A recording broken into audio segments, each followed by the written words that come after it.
Hello and welcome to day 350 of Dungeon23, the series where we make room of a mega dungeon every day for a year. We're almost up with the year. We have like 15 more days to go, if my math is correct, which it probably isn't because I hate math and don't like doing it, which is terrible because this game involves a lot of math. Very simple addition that is beyond my scope.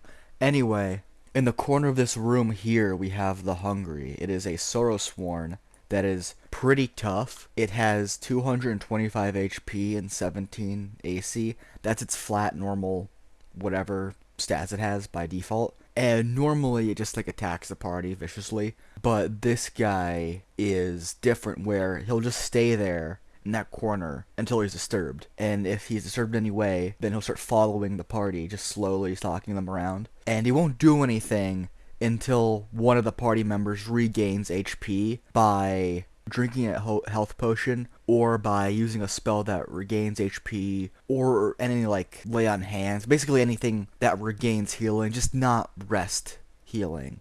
Like magical healing will cause this thing to just attack whoever got healed. Just once or twice. Basically makes its one bite attack, which it does like an extra 4d6 or 40-10. There's a lot of necrotic damage extra if someone was just healed. And it just goes over and like grabs them and bites them, and then once it does, it runs away. It uses the rest of its actions in its turn to dash as far away as possible until the party gives up or it gets far enough away, in which case it'll just resume its neutral stance and then again slowly find the party and stalk them for a while and just watch them. And then if someone heals again, then the same thing. And this guy cannot regain HP, I decided, just because I want the party to slowly chip away at him. It's basically just a very terrible game of attrition. And I did kind of mention it earlier, but whenever someone heals within 30 feet of it, or 60 feet, but whenever someone heals and they're around it, then it gets advantage on its attacks, and then it could also do an extra necrotic damage with its bite attack. It has a claw and a bite attack, it's multi-attack. It probably is only going to do one or the other.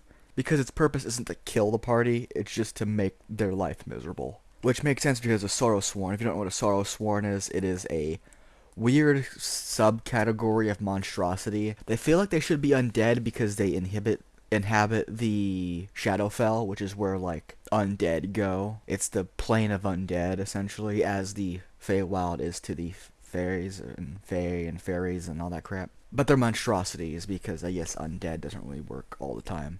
Although they technically did used to be people, so I guess monstrosity works, but then sometimes aberration is used for humans that were mutated. The categorization of monsters in D&D is infuriating and annoying. We're not going to get into that again.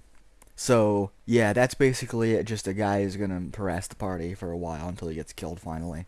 Or they just leave him alone. If you have suggestions for future rooms, get them in now because it's almost over. Like the videos you watch because that helps, I guess. And subscribe if you want to see more stuff. I have other projects planned after this series is over, but they're not going to be out for a bit because I want to take a break after I finish the series. And yeah, so thanks for watching or listening. I apologize for the poor quality. It's not going to get any better.